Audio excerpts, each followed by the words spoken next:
Hi అండి, నమస్తే. నేను మీ జాడ లక్ష్మణ్. ముందుగా 76వ గణతంత్ర దినోత్సవ శుభాకాంక్షలు అండి ప్రతి ఒక్కరికి. ఈ వీడియో ఎందుకు చేస్తున్నానంటే, మనం చూసాము పబ్లిక్ టాక్ చూస్తే నిజంగా దిమ్మ తిరిగిపోతుంది. నేటి సమాజం ఎక్కడ పోతుంది, నేటి యువత పరిస్థితి ఏంటి? పబ్లిక్ టాక్లో పండుగను జరుపుకుంటున్నారు, కానీ ఆ పండుగ అసలు కార్యక్రమం ఎందుకు జరుపుకుంటారు అనే విషయం మాత్రం ఎవరికి తెలియట్లేదండి. ఈ వీడియో ఎందుకు చేస్తున్నా అంటే, ఈరోజు గణతంత్ర దినోత్సవం.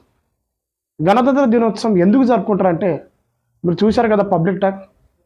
మన పబ్లిక్ టాక్ పరిస్థితి చూస్తే ఒక్కొక్కరు బీఎస్సీ, ఎల్ఎల్బి, బీకామ్, డిగ్రీ పెద్ద పెద్ద చదువులు చెప్తున్నారు, కానీ వాళ్ళకి అనుభవం అసలు సబ్జెక్ట్ పైన అవగాహన లేదు. కనీసం హ్యాపీ రిపబ్లిక్ డే అంటే same to you, thank you, same to you ఇంగ్లీష్లో చెప్పడానికి దమ్ముంది, కానీ what is the meaning of republic day అంటే చెప్పలేని పరిస్థితి నేటి యువత. ఈ వీడియో ఎందుకు చేస్తున్నానంటే ఏదో 4 లైక్ల కోసము, 4 షేర్ల కోసము కాదండి. నేటి సమాజానికి ఉపయోగపడాలి. మనం ఏం చేస్తున్నాం అసలు? ఈరోజు రాజ్యాంగ అమలుకి వచ్చిన రోజు, ఏదైతే డాక్టర్ బాబాసాహెబ్ అంబేద్కర్ గారు రాసిన, ఏదైతే 1947 ఆగస్ట్ 29న ఇది స్టార్ట్ చేసి, దీనికి అధ్యక్షత ఎవరుండే? డాక్టర్ రాజేంద్ర ప్రసాద్ గారు. మరి ముసాయిదా కమిటీ డాక్టర్ బిఆర్ అంబేద్కర్ గారు. ఏదైతే 1949 నవంబర్ 26 వరకు దీన్ని కంప్లీట్ చేసుకున్నారు. అంటే దాదాపు 2 సంవత్సరాల 11 నెలల 18 రోజులండి ఈ రాజ్యాంగం రాయడానికి. దీన్ని కంప్లీట్ చేసి 1950 జనవరి 26న దీనికి అమలులోకి తీసుకొచ్చింది. ఇది కంటెంట్. కానీ ఒకటి యువత ఏం ఆలోచించాలంటే, ఈరోజు మనకు స్వేచ్ఛ ఎవరు ఇచ్చారు? మనకు స్వాతంత్రం 1947 ఆగస్టు 15న వచ్చింది స్వాతంత్రం. కానీ ఆ రాజ్యాంగం ఏదైతే ఉందో బ్రిటిష్ వాళ్ళ రాజ్యాంగంని మన దానిపైనే మనం పరిపాలిస్తున్నాం. ఇది వద్దు, మనకు ఒక కొత్త రాజ్యాంగం కావాలని దానికి ఒక కమిటీ వేసుకున్నారు అన్నట్టు. కానీ నేటి యువత ఇది మర్చిపోయి, అంటే మీరు ఒక్కసారి గమనించండి, ఈ సమానత్వం కావచ్చు, ఇది మన లౌకికవాదం కావచ్చు, ఈ సౌమ్యవాదం కావచ్చు, అసలు ఫస్ట్ ఆఫ్ ఆల్గా మనం ఇంత స్వచ్ఛగా తిరుగుతున్నామంటే దానికి అసలైన కారణం ఇవ్వరు. ప్రతి ఒక్కరు ఆలోచించాలి, ఇంత స్వచ్ఛగా తిరుగుతున్నాము. మరి అదేవిధంగా కాకుండా ఏదైతే ఈరోజు మనం గొడవలై పోలీస్ స్టేషన్ వెళ్తున్నాం, దానికి చట్టాలు ఉన్నాయి కదా. పోలీస్ స్టేషన్లో ఉండాలి, న్యాయస్థానాలు ఉండాలి, న్యాయస్థానంలో తీర్పు చెప్పాలి. ఇవి ఎవరిచ్చారు? ప్రత్యేకించి మహిళలు వినాల్సిన వీడియో అండి. మహిళలు చాలామంది మనం చూస్తుంటాం, వాళ్ళకి అర్థం కాదు.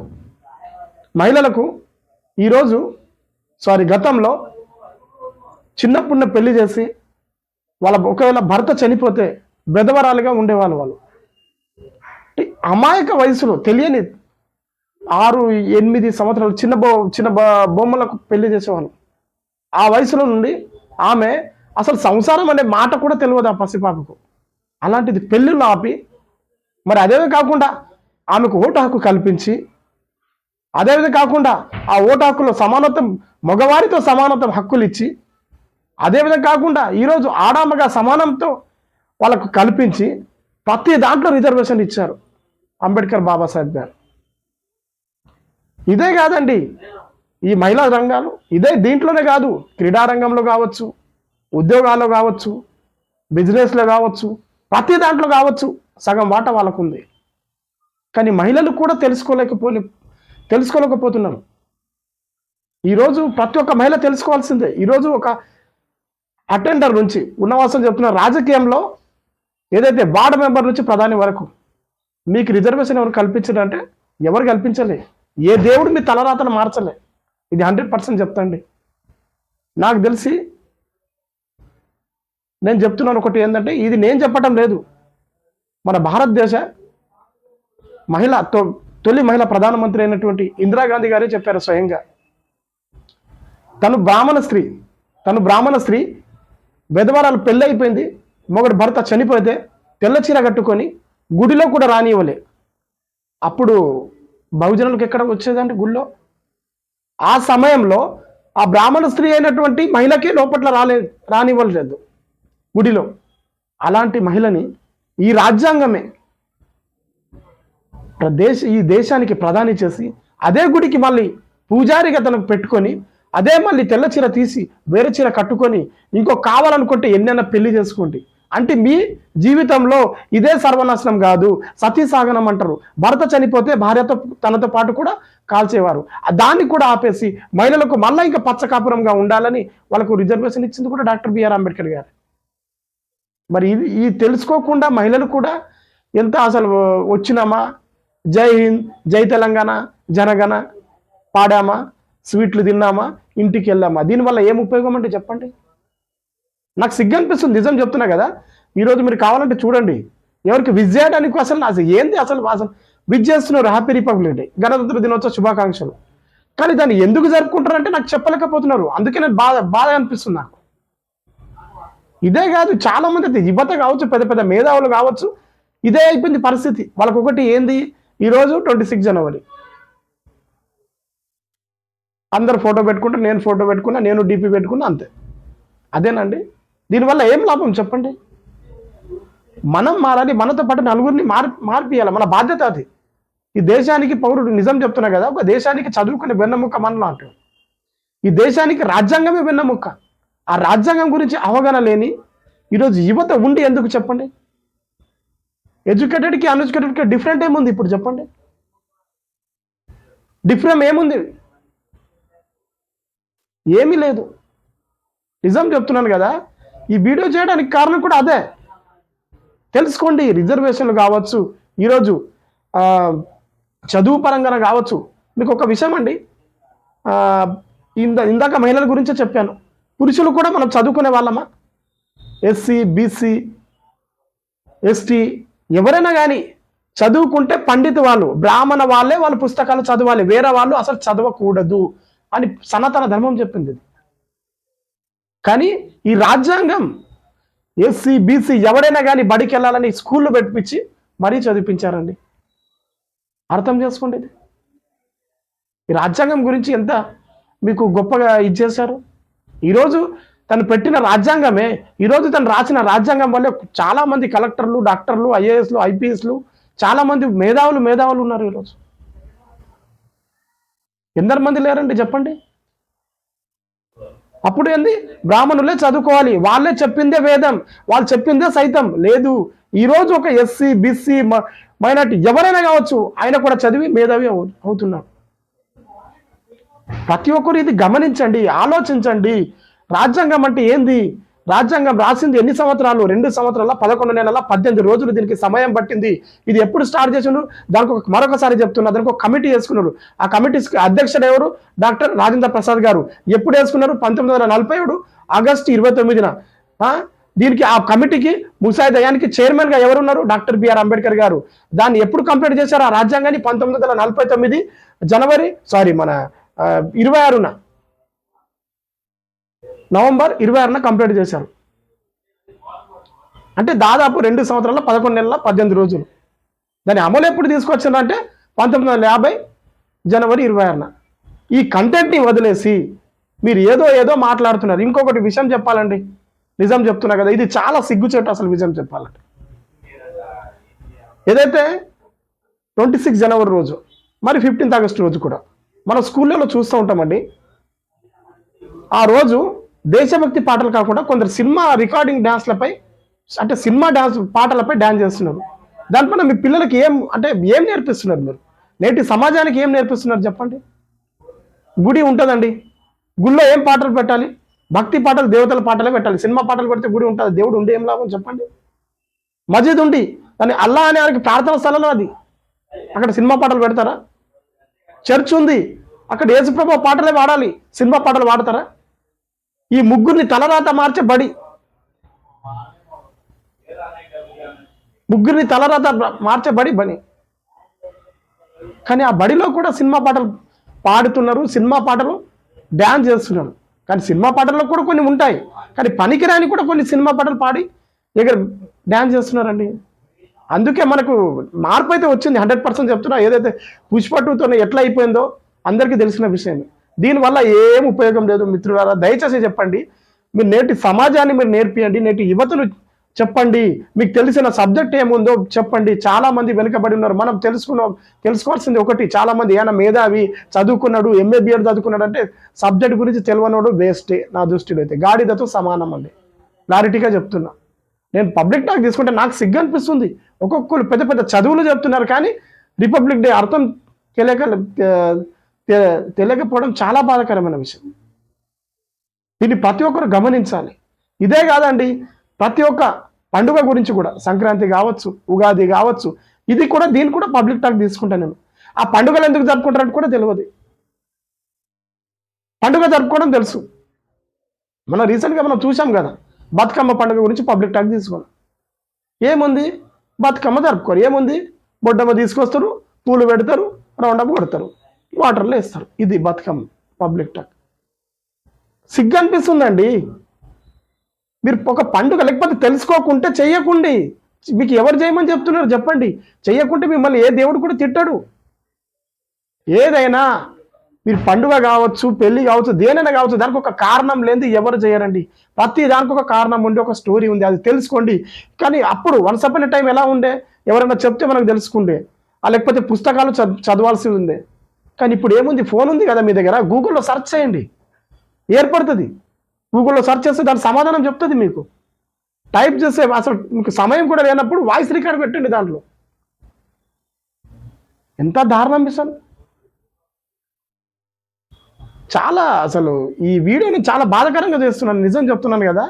ఇదే కాదు, ప్రతి పండుగల గురించి కావచ్చు, ప్రతి ఫెస్టివల్ ఇదే కాదు, మరి స్వాతంత్ర దినోత్సవం రోజు కావచ్చు, గణతంత్ర దినోత్సవం రోజు కావచ్చు, దీపావళి, సంక్రాంతి, క్రిస్మస్, ఏదైనా రంజాన్, ప్రతి దానికి కూడా నేను తీస్తున్నాను పబ్లిక్ టాక్. ఎందుకంటే ఏదో 4 వ్యూస్ కోసము, 4 లైక్స్ కోసం కాదు. వాళ్ళు తెలుసుకోవాలి, ఆ పండుగ గురించి వాళ్ళు తెలుసుకోవాలి. ఇప్పుడు హిందూ సమాజం గురించి ఒక పండుగ తీసుకున్నాండి పబ్లిక్ టాక్. రేపు క్రిస్టియన్ సమాజం కోసం వాళ్ళ పండుగ ఎందుకు జరుపుకుంటారో తెలవాలి కదా వాళ్ళకు. నెక్స్ట్ రంజాన్ పండుగ ఎందుకు జరుపుకుంటారో తెలవాలి కదా, ఎప్పటి నుంచి జరుపుకుంటున్నారు, దానికి కారణం ఏంటి. కారణం తెలియకుండా పండుగ జరుపుకోవడం వేస్ట్ అండి. నాకు నిజం చెప్తున్నా కదా, కారణం తెలియకుండా పండుగ జరుపుకోవడం వేస్ట్. అది మరొకసారి చెప్తున్నా మిత్రులారా, ఏది ఏమైనా కానీ రాజ్యాంగం గురించి ప్రతి స్కూల్లో కూడా 100% చెప్తున్నా.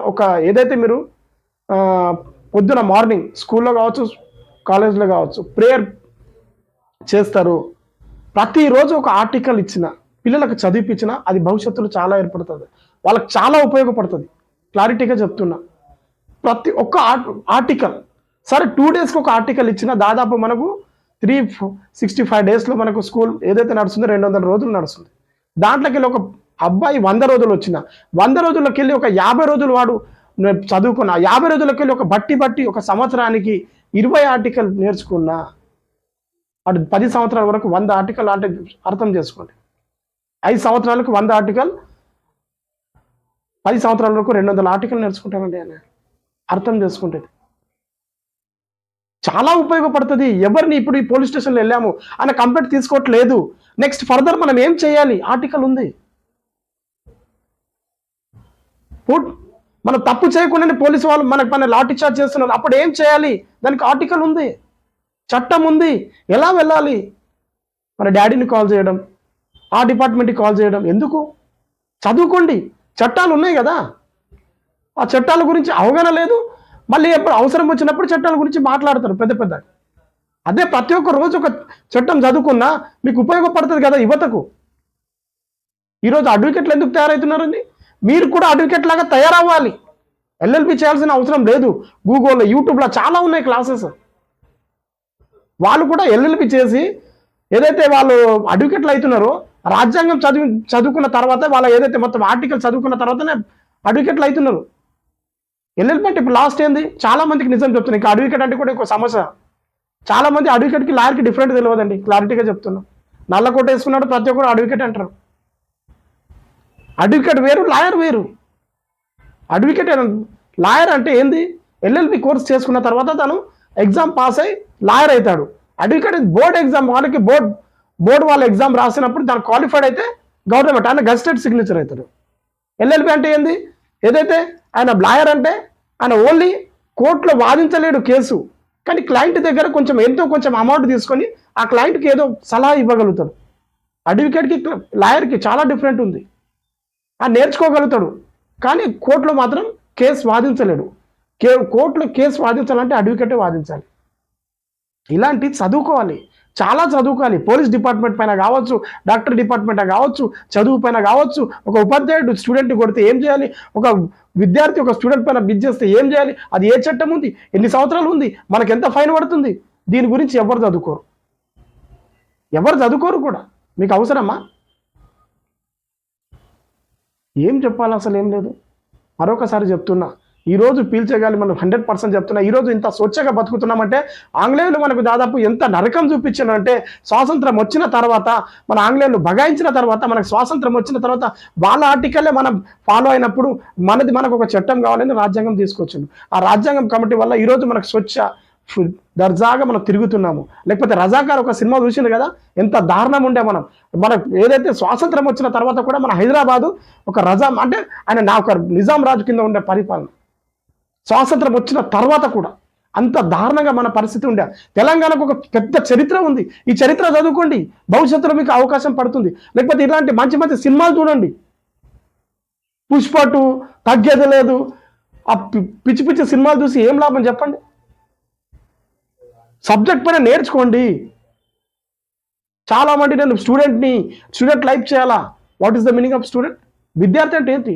తెల్లటి బట్టలు, నున్నటి క్రాప్ చేయించుకొని చదువు సంగతి ఎలా ఉన్నా సినిమాలకు శిఖార్లకు తిరుగుతూ పెద్దవారిని ఎదిరించి ఏదే విధంగా విద్యాభ్యాసం పూర్తి చేసి ఉద్యోగం వస్తేనే లేకపోతే లేదే అనడం వల్ల నాన్న కష్టాలు పడి చదివించిన తల్లిదండ్రులకు ఎంత బాధకరం అండి. విద్యార్థి అంటే ఇదేనా? మీ చదువుకు సంస్కారం ఇదేనా? మీ తల్లిదండ్రులు కష్టపడుతున్నారు, ఏం చేస్తున్నారు, అసలు మీరు ఎలా కడుతున్నారు, మీ ఫీజు ఎలా కడుతున్నారు, ఒక్కసారైనా ఆలోచించారా? కానీ నేటి యువత చదువుకోవాలి.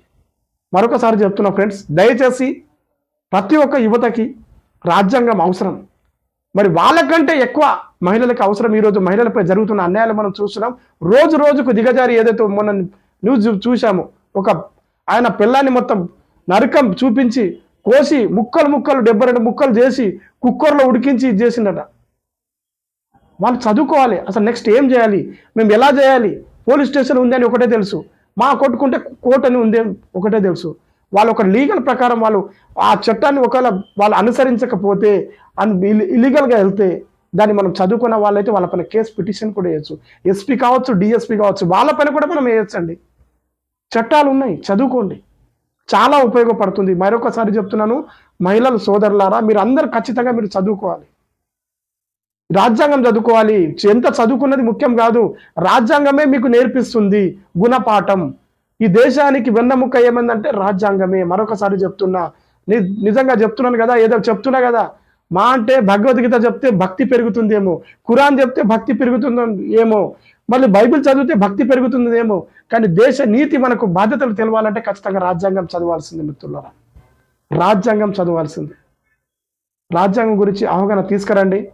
మరి సమాజంలో మార్పు చేర్పిస్తారని మరొకసారి ఆశిస్తూ, వీడియో చూస్తున్న ప్రేక్షకులందరికీ కూడా మరొకసారి 76వ గణతంత్ర దినోత్సవ శుభాకాంక్షలు తెలియజేస్తూ ఈ వీడియోను ముగిస్తాను. థ్యాంక్ యూ సో మచ్ మిత్రులారా. నచ్చితే వీడియో లైక్ చేయండి, లేకపోతే డిలీట్ చేసేయండి, నో ప్రాబ్లం. మరి మీ అభిప్రాయం ఏంటో కామెంట్ రూపంగా ఖచ్చితంగా కూడా తెలపండి. Okay, thank you so much.